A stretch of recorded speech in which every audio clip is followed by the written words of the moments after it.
哎呀，船底进水了！啊，还要洗多久啊？每到中秋夜亥时，会有一道奇光直冲九霄。 Halo semuanya, kembali lagi di channel JKS Film tentunya. Di mana kali ini kita akan melanjutkan film Donghua yang kemarin, yaitu The Save of the Wind Season 1, tepatnya di part 3. Di mana di scene sebelumnya, si Xia dan si Lansi berada di tengah danau, ditinggalkan oleh seorang nelayan karena tidak mampu untuk membayar. Namun sekilas itu juga si Lansi berniat untuk menjadi kaya dengan berencanakan sesuatu. Bagaimanakah kelanjutan ceritanya? Tanpa basa-basi, langsung saja 3, 2, 1, kelas.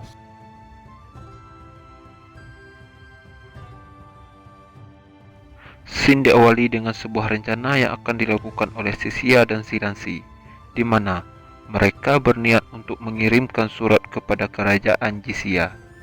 Di dalam surat tersebut mengatakan bahwa Putri Lia telah ditemukan dan sedang bersama mereka. Namun, mereka meminta dengan uang tebusan. Akan tetapi, di tengah-tengah obrolan mereka, tiba-tiba 我们只需发张信函，说公主在我们手上。哎呀，船底进水了！啊！该死的船夫！ dengan tiba-tiba perahu yang mereka tumpangi bocor, yang menyebabkan air dengan cepat memenuhi perahu, dan akhirnya mereka pun tenggelam.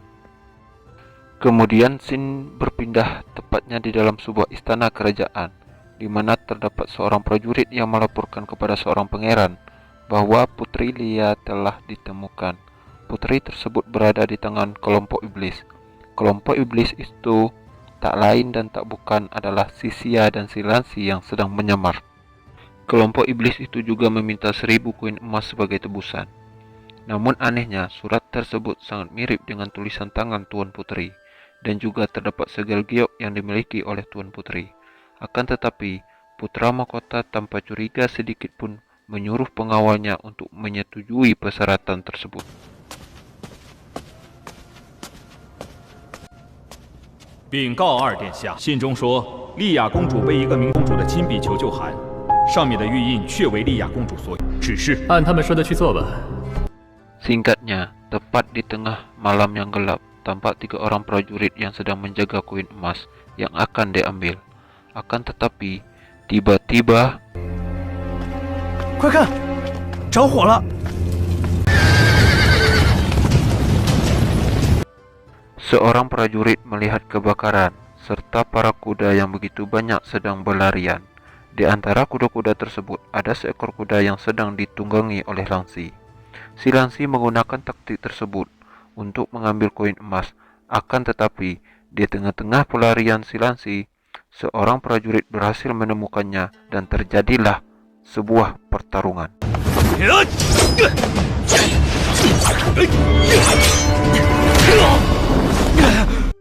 Akan tetapi, si Lansi dengan menggunakan jurus pedang pengupas kulit bawang dengan mudah mengalahkan prajurit tersebut. Kemudian memberikan koin emas itu kembali. Lalu ia kabur. Koin emas yang diberikan tersebut adalah palsu, dikarenakan yang asli sudah di tangan si Xia. Si Lansi dengan sengaja memberikan prajurit tersebut untuk mengejarnya agar si Xia dapat dengan mudah mengambil koin emas yang diletakkan oleh prajurit tersebut di bawah pohon. Akan tetapi, prajurit tersebut selalu mengejar si Lansi. Mau tak mau, si Lansi harus melawannya sambil mengambil kesempatan untuk kabur.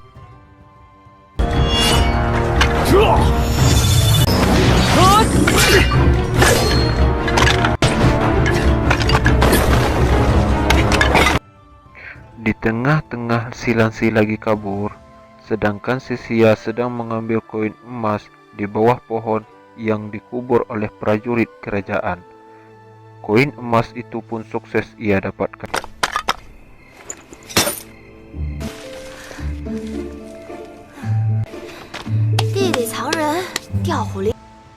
Kemudian dilanjutkan dengan si Lansi yang sedang kabur, tak sengaja menemukan sebuah rumah yang begitu besar dan juga mewah, dan tak lupa lampu warna-warni yang menghiasi.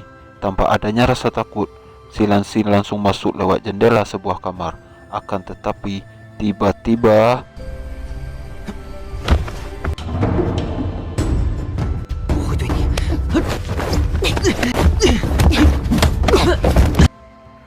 terlihat seorang wanita yang berdiri di tengah gelap.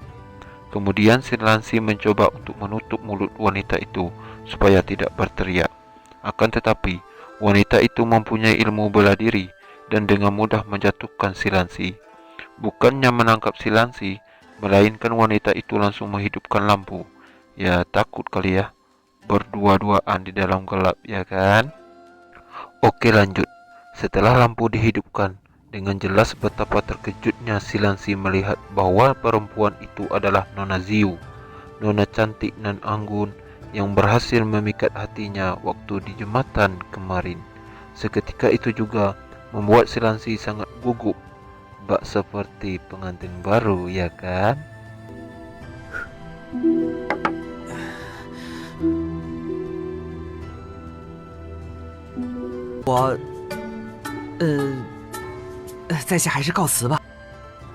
Akan tetapi nona tersebut dengan nada lembut mengatakan bahwa walaupun Lansi bukan tamu yang diundang, tapi dia tetaplah tamunya. Dan nona itu pun juga ingin berteman dengan si Lansi dan mempersilahkan untuk duduk. Di saat si Lansi sedang bersama Nona Ziu, sedangkan Sisia yang di bawah memberitahukan kepada si Lansi bahwa mereka akan bertemu di jembatan setelah semuanya selesai dan ia akan menunggunya di sana. Kemudian kembali lagi ke Lansi. Di sana Nona Ziu menanyakan siapa namanya. Lansi pun menyebut namanya. Nona Ziu mengatakan bahwa ia sudah dijaga dari kecil, jadi jangan khawatir, Lansi bisa pergi jika sudah aman. Nona Ziu itu pun juga mengatakan walaupun ia lemah, tetapi ia sedikit punya bela diri, dan ia meminta maaf karena sudah menyerangnya. Tak lama dari itu, datanglah seorang pelayan yang mengantarkan teh dan juga makanan. Langsung saja Lansi meminumnya karena menurutnya teh itu diekspektasikan oleh Nona Ziu untuknya. Akan tetapi dengan tiba-tiba Nona Ziu mengatakan bahwa ia sedang tidak enak badan dan akan mengobrol lagi lain kali. Kemudian si Lansi pun berkata dalam hati sambil pergi, apakah dia membuat Nona itu marah? Ketika Lansi sudah di pintu gerbang, tiba-tiba seorang pelayan memanggil dan memberikan sesuatu. 蓝斯洛公子，小姐让我把这个给您。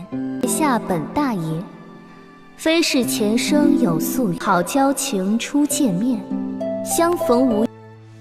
Yaitu sebuah kain yang bertuliskan sebuah puisi dari Nona Ziu. Akan tetapi Lansi tidak mengerti maksud dari puisi itu dan akan menanyakan kepada Sisia. Lansi pun bergumam, apakah ini pertanda sebuah harapan? Lansi berteriak begitu senang. Dari kejauhan, Nona Ziu melihat Lansi yang memegang puisinya sambil berteriak. Akan tetapi, saat itu juga Nona Ziu dihampiri oleh seseorang laki-laki yang menggunakan topeng. Ternyata itu adalah seniornya Nona Ziu. Senior itu mengatakan bahwa jika Nona Ziu ingin membuka kunci gigitan darah si Fang, maka harus dikorbankan dengan darah roh surgawi. Keturunan orang-orang roh surgawi tak lain ialah si Lansi. Jadi tugas Nona Ziu untuk sementara waktu adalah mendekatinya dan melindunginya sampai waktunya telah tiba dan jangan sampai ada orang lain yang terlibat. 我有希望了。师傅所说的天灵之人就是他吗？时辰到来，其他没必要过问。 Kemudian scene berpindah keesokan harinya, di mana si Lansi dan Sisia sedang duduk bersantai. Sisia di sini terlihat sangat kesal dikarenakan membuat ia menunggu semalaman dan Lansi tidak meminta maaf. Akan tetapi si Lansi mengambil uang semuanya kemudian pergi. Sisia pun bergegas untuk mengikutinya. Singkatnya, sampailah mereka di sebuah toko. dan mengantarkan Sisia untuk mandi dan menggantikan pakaiannya. Tiba-tiba, 哇，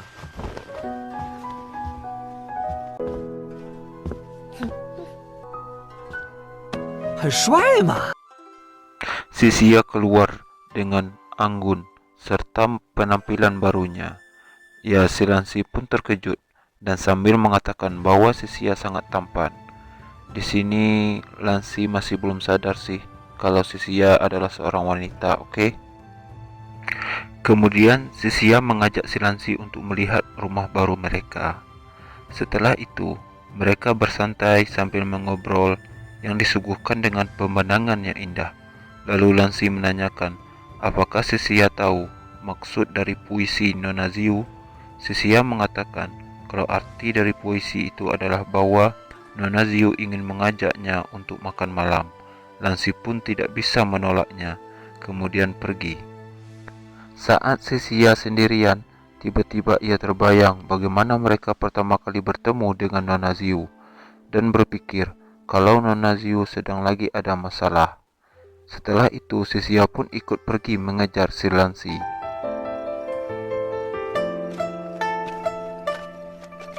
这个紫玉小姐一定有问题。 Saat di atas jembatan, si Lansi pun menanyakan kepada Sisia, bangunan apakah itu? Kemudian Sisia menjawab, itu adalah pagoda Laipeng. Mereka pun ingin pergi ke sana. Singkatnya, mereka telah sampai di pagoda Laipeng. Lansi mengatakan, apa yang bagus dari pagoda ini? Sia pun menjawab, itu adalah tempat perburuan harta karun setiap festival musim gugur. Sia juga menjelaskan, setiap kali festival musim gugur, pagoda Laipeng terdapat cahaya yang aneh selama 9 malam. Sudah lebih dari 1000 tahun sejak kemunculan cahaya yang aneh, perburuan harta karun sudah diadakan. Akan tetapi, belum ada satupun yang mendapatkan harta itu. Ia takut kalau itu hanyalah kesalahan. Akan tetapi, Lansi memutuskan untuk berpartisipasi dalam perburuan harta karun tersebut. Kemudian menjadi terkenal, serta menjadi pahlawan yang hebat agar dapat mendapatkan Nona Ziu. 他们在看什么？有什么好看的吗？ 来学，每到中秋夜亥时，会有一道奇光直冲九霄。 我决定了，我要参加雷锋寻宝大会，扬名立万，当个大英雄。 Oke teman-teman, sekian dulu pembahasan saya dan semoga terhibur tentunya. Nantikan part berikutnya yang akan dibahas secepatnya, oke? Saya Jack undur diri. Bye-bye.